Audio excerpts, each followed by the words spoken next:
day, Edward was talking to Trevor when Douglas steamed by. He was pulling a train of heavy coal cars. "Come on, Edward. Stop gossiping in the sun when there's work to be done."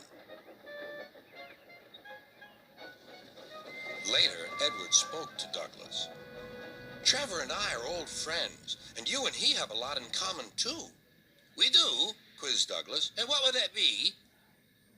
"Scrap," said Edward quietly. Douglas gasped. "Don't mention that word. It makes me wheels wobble." "It does the same to Trevor," replied Edward. "He was being sent to the scrapyard, but the vicar and I saved him, and now he's really useful again.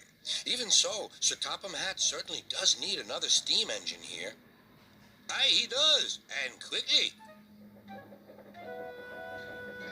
That night, Douglas was still working. He had taken the midnight goods train to a station at a faraway part of the island where only the diesels work.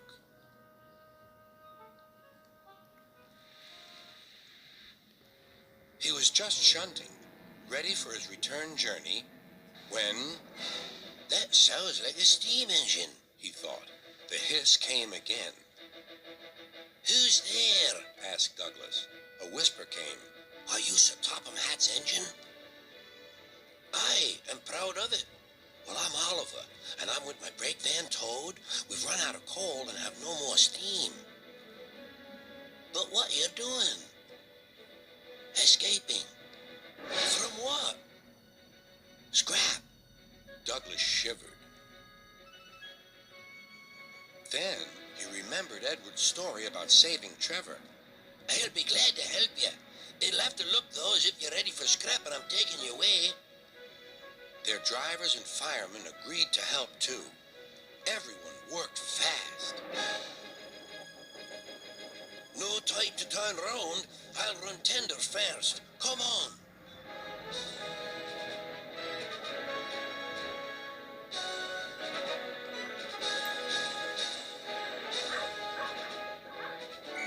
But before they could clear the station, they were stopped.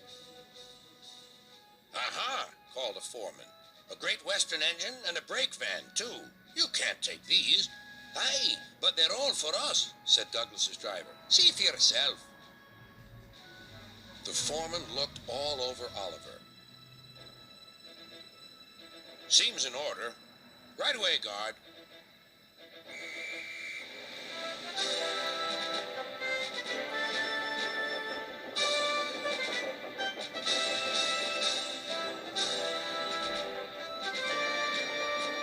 "That was a near thing." "We've had worse," replied Oliver, and they forged ahead.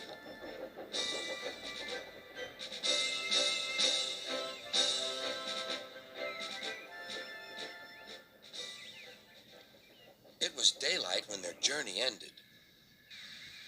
"We're home!" cried Douglas. "Shh!" said his driver. "There are the works. We'll find a place for Oliver." Oliver said goodbye and thank you, and Douglas puffed away. The next day, Douglas told the other engines all about Oliver.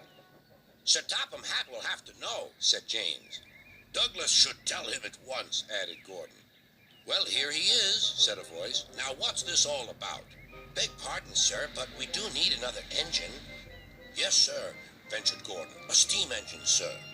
"Well, unless one is saved from scrap, there's little hope." "But, sir, one has." "Yes, indeed. And thanks to you, Douglas, he is now at our works. Oliver is just what we need for Duck's branch line." Everyone cheered. Now Oliver and Toad are mended and painted in full Great Western colors. Duck and Oliver are happy on their branch line. The others laughed at first and called it the Little Western. Duck and Oliver were delighted, and so the Little Western it will always be.